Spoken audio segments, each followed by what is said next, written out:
તમારી બધી રજૂઆત તમે કોઈ કરી નથી, મને તમને સમજાઈ ગઈ છે કે ભાઈ આજે માર્કેટિંગ યાર્ડની અંદર લગભગ પ્રતિ મણ 100 થી 150 રૂપિયાનો ઘટાડો આવ્યો છે.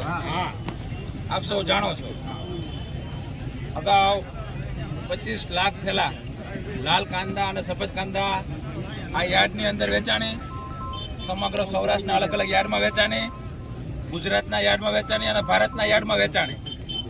એના વચ્ચેના 8 દિવસનો જે આખું પરિવર્તન આવ્યું હતું અને લગભગ આજ છે તો 300 થી 400 ના ભાવ છે, એ 150 થી 200 ના થઈ ગયા હતા. બોલતા વચમાં મને બોલી રહ્યો સાંભળી લીધું. બધી રજૂઆત તમારી સાંભળી લીધી મેં, હું બોલું પછી પાછી તમારે સાંભળવાનું. તમે કહેશો ને એમ આપણે કરવાનું છે, બરોબર? એટલે વચમાં નહીં બોલતા. એટલે 150 થી 200 ના ભાવે થઈ ગયા હતા ત્યારે 3 લાખ ગુણી આવતી હતી. છતાં આપણે પ્રયત્ન એવા કર્યા કે ભાઈ ખેડૂતોને યોગ્ય ભાવ મળે, ખેડૂતો માટે પ્રયત્ન કર્યા. જયારે 500 ને 600 ના ભાવ હતા એ આ જ યાર્ડ હતું, મોવા યાર્ડ, એ આ જ વેપારી અને આ જ ખેડૂત ભાઈઓ વેચી ગયા હતા ને. અને સારા ભાવ હતા ત્યારે આપણે 80,000, 85,000 અને 90,000 ગુણી લગી વેચાવાનો પ્રયત્ન કર્યો, જેથી કરીને ખેડૂતોને સારા ભાવનો લાભ મળે. આ યાર્ડની અંદર ફક્ત મોવા તાલુકાના ખેડૂત નથી આવતા. આજે મારી નજર જાય છે, લગભગ હજારો ખેડૂતો છે, એમાં 30-40% જ મોવાના છે, બાકી દૂરના જિલ્લાના અને દૂરના તાલુકાના છે. એ એવું દર્શાવે છે કે ખેડૂત ભાઈઓનો વિશ્વાસ મોવા યાર્ડે જીતેલો છે. એ મોવા માર્કેટિંગ યાર્ડના chairman, vice chairman, board, committee, વેપારી ભાઈઓ, કમિશન એજન્ટ ભાઈઓ, મજૂર ભાઈઓ, મહેતાજી ભાઈઓ, કે અહીંયા લાખો થેલા ડુંગળી પડી હોય, કોઈની એક ડુંગળી પણ આડાવડી ન થાય, અને કદાચ થાય તો એ મોવા માર્કેટિંગ યાર્ડ પૈસા આપી દે. એટલે અહીંયા જે કાર્ય કરવામાં આવે છે એ ખેડૂત લક્ષી કાર્ય કરવામાં આવે, પહેલી વાત. અને માર્કેટ છે ને એ માર્કેટની રીતે ચાલે. એમાં હમણાં હું તો કહી દઉં વેપારી, તમે કયો એમ કે ચાર ભાઈ જો વેચમાં નહીં બોલતા, હું કહી દે મને બધું મગજમાં બેસતું જાય હો, પછી તમારો મોકો મળશે. 400 નું હમણાં તમે કયો આપણે ચાલુ કરાવશું કે ભાઈ 400 ઉપર લેવું હોય આવો, બાકી નથી વેચવું, તમે કેમ જ કરશું આપણે. પણ એ લોકોને પોષણ હશે ત્યાં લગી 600 ના ભાવે લેતા, 700 ના ભાવે લેતા, અને 100 ના ભાવે થઈ ગયા, 150 ના ભાવે થઈ ગયા. 4 દિવસ પહેલા કે 8 દિવસ પહેલા ડિહાઇડ્રેશનમાં બદલો જાય ને લાલ કાંદાનો, એ 4 રૂપિયા ને 5 રૂપિયા કિલો મળતો હતો. આજે 10 રૂપિયા લેવો પડ્યો. કેટલાનો? 10 રૂપિયા. અને 10 રૂપિયા બદલો લે છે એ ભાવમાં સારી ડુંગળી જતી હતી.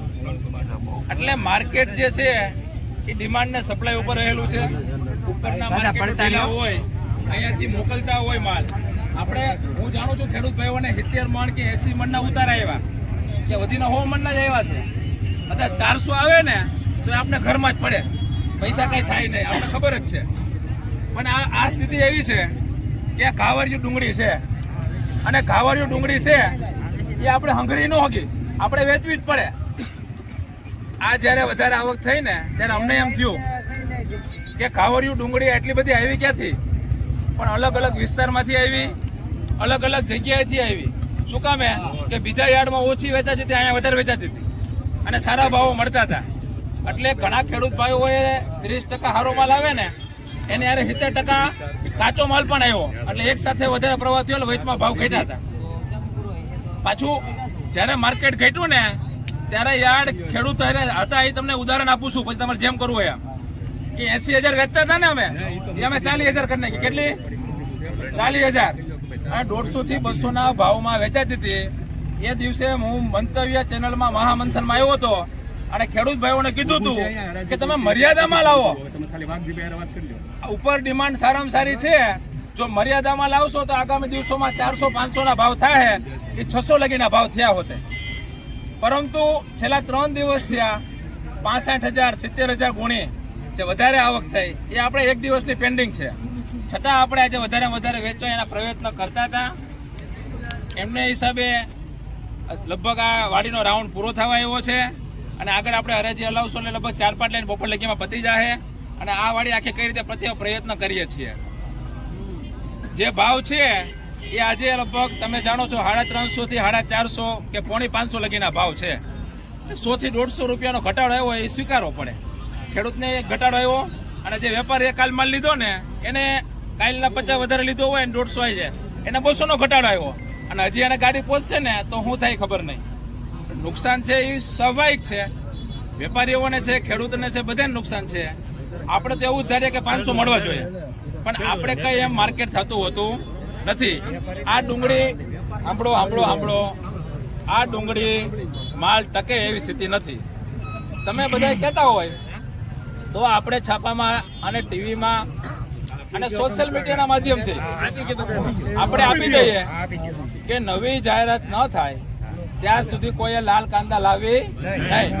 અને આપને એમ થાય કે યોગ્ય ભાવ થયા અને તમે બધા ભેગા થાઓ અને કહેવો અમને કે હવે મગાવો તો મગાવશું, નકર ભલે ઘરે પડી.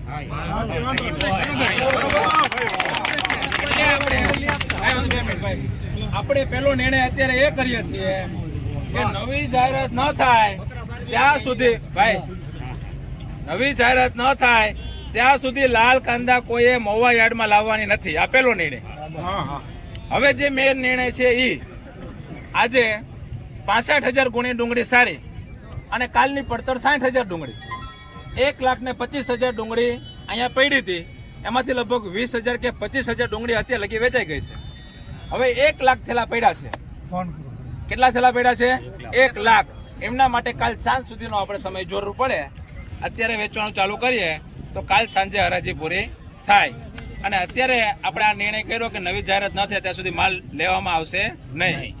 હવે આપ સૌ જો કહેતા હોય, અને હું તમને વિનંતી કરું છું, અને વેપારીઓને 2 હાથ તમારા વતી 2 હાથ પગ ધરીને કહી કે ભાઈ અમારા ખેડૂતને યોગ્ય ભાવ આવે એવી તમે ડિમાન્ડ મૂકો. સાંભળજો પેલા બધા, ઉતાવળ નહીં કરતા. એવી ડિમાન્ડ મૂકો. આપણે એકાદી લાઈન જોઈએ. અહીંયા યાર્ડનો નિયમ હોય તમને કહી દો કે હરાજી થાય ને 420 થયા, પણ ખેડૂતને એમ લાગે કે મારે 500ના ભાવની ડુંગળી હતી તો મારે આજે વેચવી નથી, તો એને શેઠને કહેવાનું, કમિશન એજન્ટને, કે કબાલો ન ફડાવે, એ ઊભું રાખી દે. પણ આપણે એકવાર બધા વતી પ્રયત્ન કરીએ, 1-2 લાઈન લઈએ અને જે ખેડૂત ભાઈઓને યોગ્ય લાગે એ હરાજીની અંદર ઓકે હોય ભાવ તો એ કબાલો ફડાવે, બાકી ઊભું રાખી દે. એટલે આપણે ફક્ત આ અડધી લાઈન અને 1 લાઈન 2 લાઈન નહીં એટલું પછી છેલ્લે હજુ બોલજો, મારો નિર્ણય આવે પછી બોલજો. આ અડધી લાઈન બાકી છે, લગભગ 10-15 વકલ, અને આ વકલમાં 20-25 લાઈન, 40-50 વકલનો આપણે જોઈએ. આપને એમ લાગે કે 50માંથી 30-35 વકલના ભાવ યોગ્ય થયા, ખેડૂતને સંતોષ થાય તો બીજી લાઈન લેવું, નકર પહેલી લાઈને આપણે પૂરી કરી દઈએ. આવો આપણે પ્રયત્ન કરીએ જેથી કરીને ખેડૂતે વધારે હેરાન ન થાય. કારણ કે આ માલ છે આપણે આજે નહીં તો કાલે વેચતું તો આપણે નુકસાન આવવાનું, 100%ની વાત છે. પરમદી વેચતું તો વધારે નુકસાન આવવાનું, એના પછી પણ વધારે નુકસાન આવવાનું. એટલે આપણે તમે સાંભળો,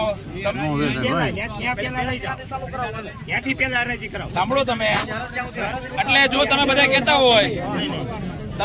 કહેતા હોય ત્યાંથી હરાજી ન થાય તો પણ તમારા જો સાંભળો